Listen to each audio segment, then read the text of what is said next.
Hi everyone, my name is Danny. So I'm from SMK Beluran 2 Sabah, Beluran. Okay, so the purpose of me making this video is to explain how to use active and passive sentences to help my student to improve grammar. By using active and passive sentences, we are able to cover a wide range of grammar rules that the students need to improve, especially when they are taking their SPM. They need to write proficiently. Normally, what are the problems that we face is, for example, when we teach one grammar rule, for example, verb. After we teach the grammar rules, the students will forget after 1 week or 1 month when we are teaching them the second rule and third rule, because they cannot connect all the grammar rules together, the knowledge of it and how to use it together. So by using active and passive sentences, we are able to use all of the grammar rules and the students are able to apply it. So today I'll show you how to do it. Actually, this is my study to help my Form 5 students to improve their grammar before they face their SPM. So watch it. Thank you. Continue, I want to explain about the common errors first before we go into active and passive sentences, because I've been giving writing for my students for directed writing and continuous writing. So most of the time the students are not able to write a proper sentence, and that makes their meaning in doubt. Okay, if you look at the descriptors to mark the students' writing, the students will get higher marks or higher band if their meaning is not in doubt. That means we understand what they trying to express. So the first one is the common error that the students make, the sentence structure. If they do not have a proper sentence structure, their meaning will be in doubt and they'll be in lower band. So how to make them to increase their band? Number one, we have to solve this sentence structure. So how to make the sentence makes meaning? It has to be complete, subject and predicate. Okay, so if we are doing active and passive sentence later, the students will be able to identify the subject and predicate. And number two is the verb.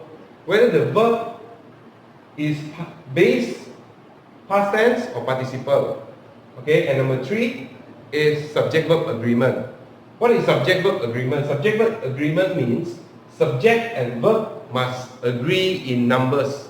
That means whether the subject singular, then the verb has to comply to the grammar rules, to the singularity of the subject. So when we are touching on subject and verb, students are able to learn the singularity and plurality of the subject and verb. So it will touch on verb to be, is, are, was, were, am, and verb to have, has, have, had. So I'm going to use active and passive sentences for the students, and they can practice all of this grammar together. Okay, hi, so I want to explain to you how are we going to use active and passive sentence and the exercises to approach to the students, and then the students will be able to use all of the grammar rules together. But of course, it has to be step-by-step approach. Okay, because the students might not have the knowledge of verb, tenses, subject, predicate, singular, plural, or how to convert them to the passive sentence. So you have to do it step by step. With patience, you are able to help your students. So I'm going to use this example. Someone stole Jim's books last night. Okay? So the first thing you have to do is to ask your students to underline the verb. Okay, underline the verb. You can scan the QR code from my appendix. There's a PDF file that has more than 60 or 70 questions or sentences of active sentence that you can use for your students to convert them into passive. So you can use that exercise. You want to put it in quizzes form, also never mind. It depends on you, okay?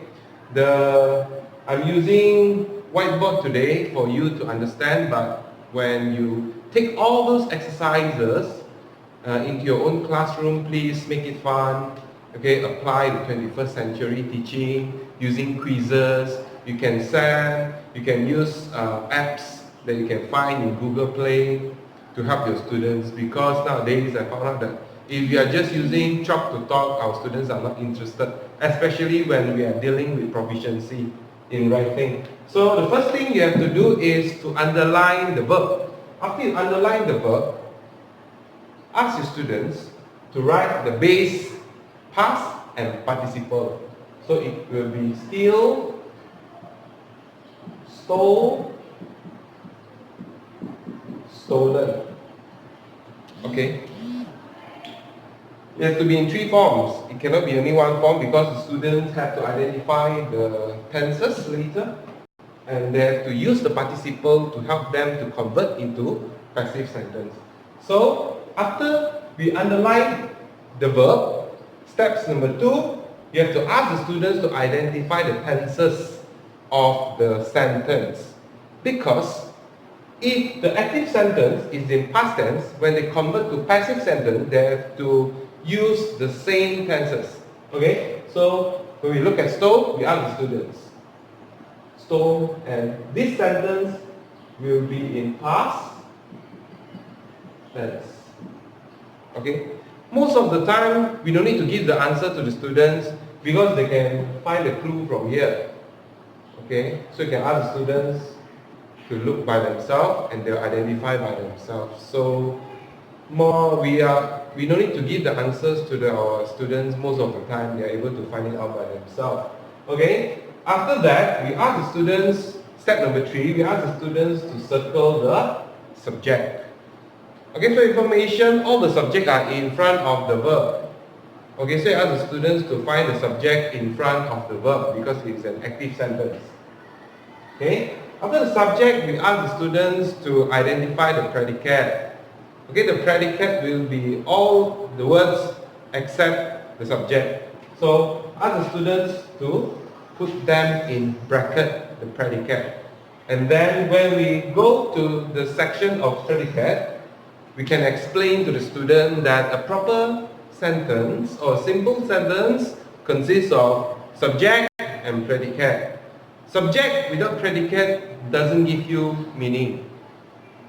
And that goes to, if you write only predicate without subject, it doesn't give you any meaning. So the students will be able to practice to write a complete sentence with subject and predicate. Okay?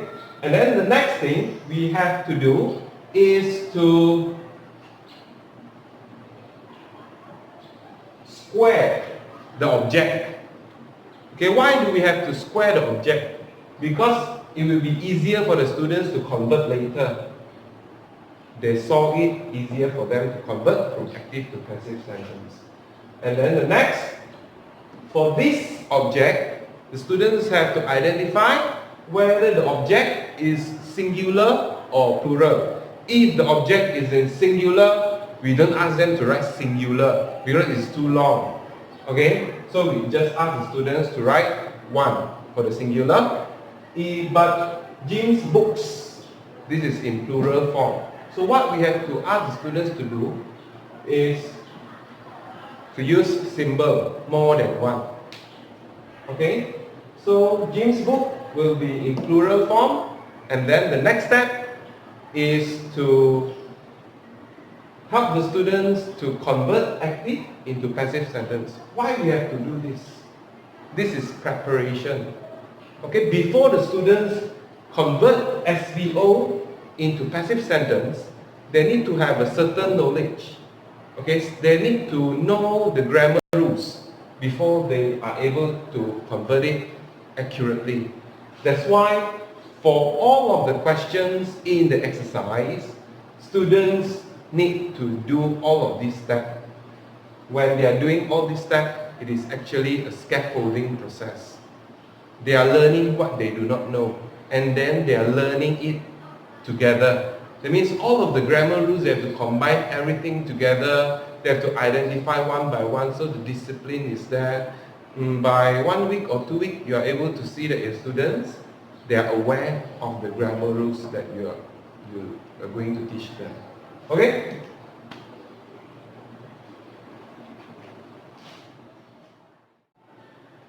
So after you ask the students to prepare all of those notes, circling, bracket and everything, and then next we are going to touch on verb to be. Okay, verb to be, verb to has, verb to have. So you can use this table to give to your students. Okay, every time they're doing the practice, you ask them to take it out for their reference. So you have to divide the table into two sides. The left hand side will be the present tense, and then the right hand side will be the past tense. Okay. So now we are learning verb to be. So is, are, one, more than one, was one, were more than one. Okay, and then of course there will be am here, but I and you are special, right? So you have to tell the students that if you see any subject with I and you, it has to be a special one. So, okay, you should know what to do lah. And then verb to have, have, one, more than one, and then the past tense will be have. Okay, very simple table to help your students. We don't write singular and plural, it is very confusing for them. Okay, so we just use symbol. One, more than one. One, more than one. So more than one, they should know if the sentence has S, then it is more than one. It's very simple. Later, we are using this table to help them to do the active and passive conversion.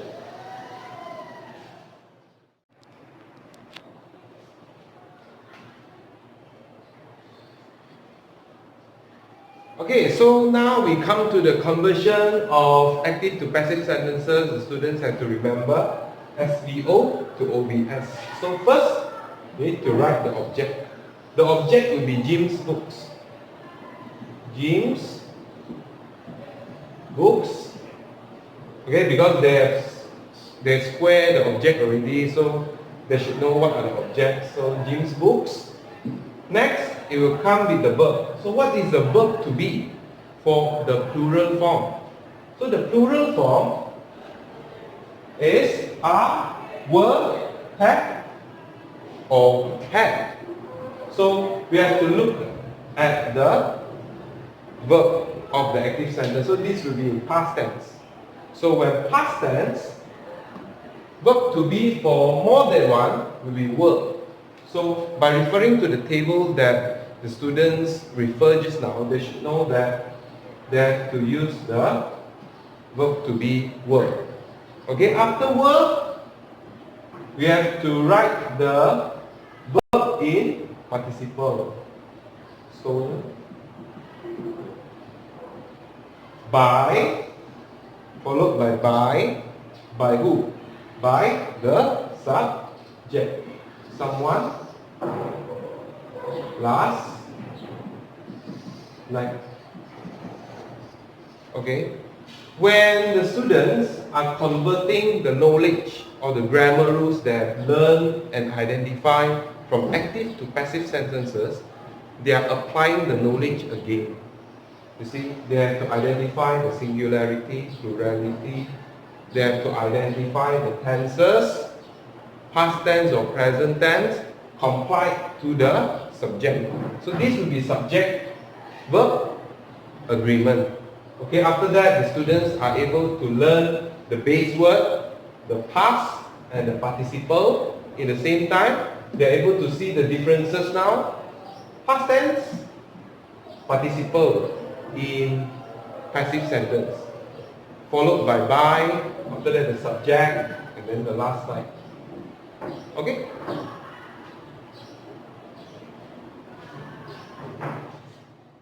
Okay, so to end the video, I just want to clarify some information, clarify something that this approach is very helpful for my students. I hope that my explanation is clear how to give these exercises to your students. However, this is a simple example. Okay, simple example because it's using verb to be.